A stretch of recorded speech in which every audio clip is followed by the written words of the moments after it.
Assalamualaikum warahmatullahi wabarakatuh. Pengganti Adipati Kandangraha adalah Banyak Catra.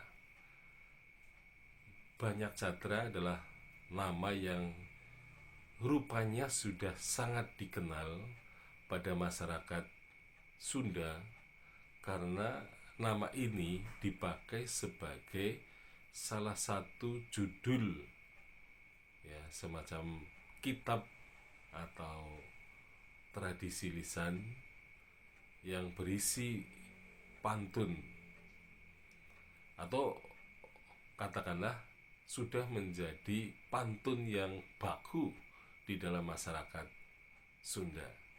Sehingga kalau ada orang Sunda ingin belajar berpantun, maka bacalah, ya, kitab-kitab pantun seperti yang berjudul.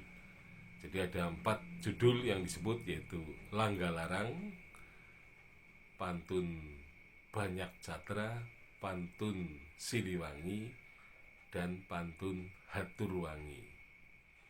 Nah, penyebutan 4 judul pantun ini terdapat dalam kitab Sanghyang Siksa Kanda Angkarsian yang berasal dari tahun 1518 Masehi. Jadi tokoh Banyak Catra itu sudah sangat terkenal sebagai tokoh pantun di dalam masyarakat Sunda. Nah, berarti tokoh itu sudah melegenda, ya, sudah melegenda dan dikenal secara luas, ya, oleh masyarakat Sunda. Nah, keberadaan ini menunjukkan bahwa cerita Banyak Catra kemungkinan sudah ada juga pada masyarakat Sunda, ya. Tetapi tampaknya pantun Banyak Catra itu tidak ditemukan atau belum ditemukan secara utuh, gitu ya. Jadi kita kalau bisa menemukan karya itu, maka bisa dibandingkan atau kita bisa mengetahui sebenarnya cerita Banyak Catra versi Sunda itu seperti apa. Apakah sama dengan versi yang diceritakan oleh teks Babat Pasir?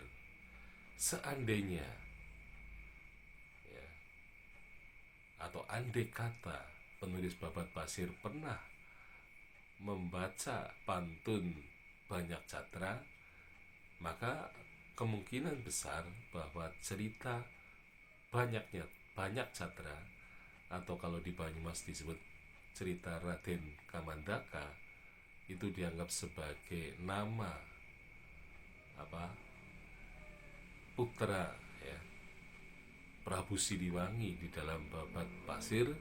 Itu berarti ada kesamaan, ya, atau katakanlah versinya tidak jauh berbeda, karena memang sumbernya dari pantun Sunda, yaitu Banyak Catra. Jadi kita baru bisa menduga-duga saja bahwa pantun Sunda itu yang berjudul Banyak Catra telah menginspirasi bagi penulis babat di Banyumas, yaitu Babat Pasir, untuk menceritakan kembali tokoh Banyak Catra yang sudah populer di dalam masyarakat Sunda.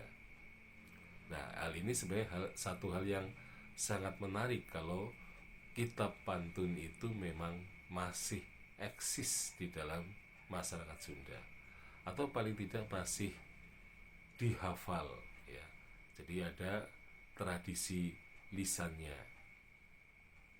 Nah, tetapi memang sering terjadi bahwa kalau tradisi lisan sudah diubah menjadi tradisi tulis, maka memang seringkali tradisi lisannya itu secara berangsur-angsur akan melemah, dan selanjutnya yang terjadi, tradisi lisan itu akan hilang juga secara bertahap, ya, sedikit demi sedikit akan dilupakan.